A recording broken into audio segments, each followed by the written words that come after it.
Assalamualaikum warahmatullahi wabarakatuh. Pada video kali ini, kami dari kelompok 5 SIF B akan menjelaskan mengenai titrasi iodometri dan iodimetri. Simak penjelasannya ya. Praktikum kali ini membahas mengenai titrasi iodimetri, iodometri. Titrasi iodimetri, iodometri termasuk ke dalam titrasi redoks. Titrasi redoks adalah metode penentuan kuantitatif yang reaksi utamanya adalah termasuk ke dalam reaksi redoks. Reaksi ini hanya dapat berlangsung jika terjadi interaksi dari senyawa ataupun unsur yang bersifat oksidator dengan unsur ataupun senyawa yang bersifat reduktor. Jadi, apabila larutan bakunya oksidator, maka analit yang digunakan harus bersifat reduktor ataupun sebaliknya. Kemudian titrasi iodimetri atau titrasi langsung adalah analisa titrimetri untuk zat-zat reduktor seperti natrium tiosulfat dan arsenat dengan menggunakan larutan iodin sebagai larutan baku atau titran. Iodometri atau titrasi tidak langsung adalah analisa titrimetri untuk zat-zat reduktor dengan penambahan larutan iodin baku berlebihan, dan kelebihannya akan dititrasi dengan larutan natrium tiosulfat sebagai larutan baku.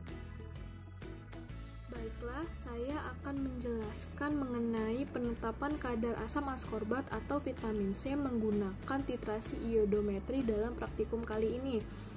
Titrasi iodometri adalah titrasi yang dilakukan secara langsung dengan prinsip dasar reaksi reduksi oksidasi atau reaksi redoks dan menggunakan larutan iodium untuk mengoksidasi analitnya.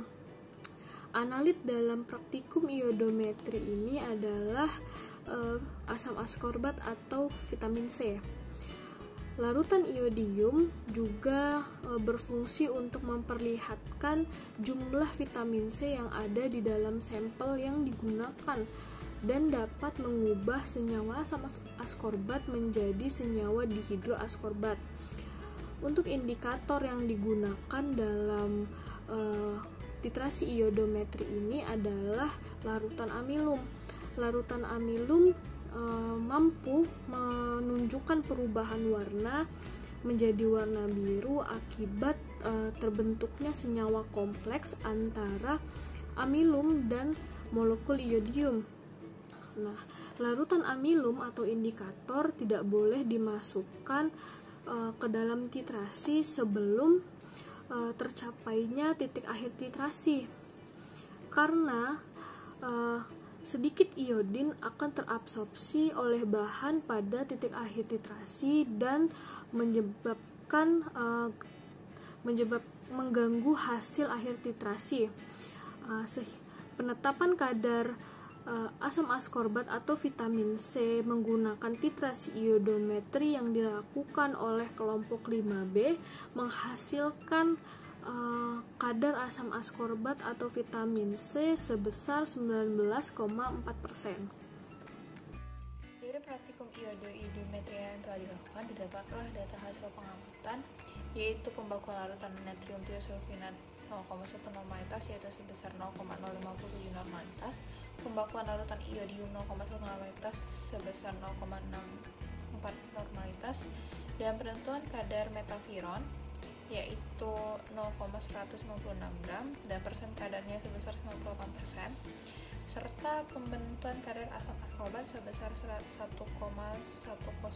gram dan persen kadar sebesar 220,2%.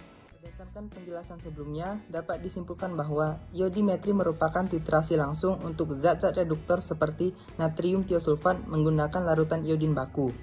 Iodometri merupakan titrasi tidak langsung, di mana zat-zat reduktor seperti natrium tiosulfat dititrasi dengan larutan iodin baku berlebih, dan kelebihannya ini dititrasi lebih lanjut dengan larutan natrium tiosulfat baku.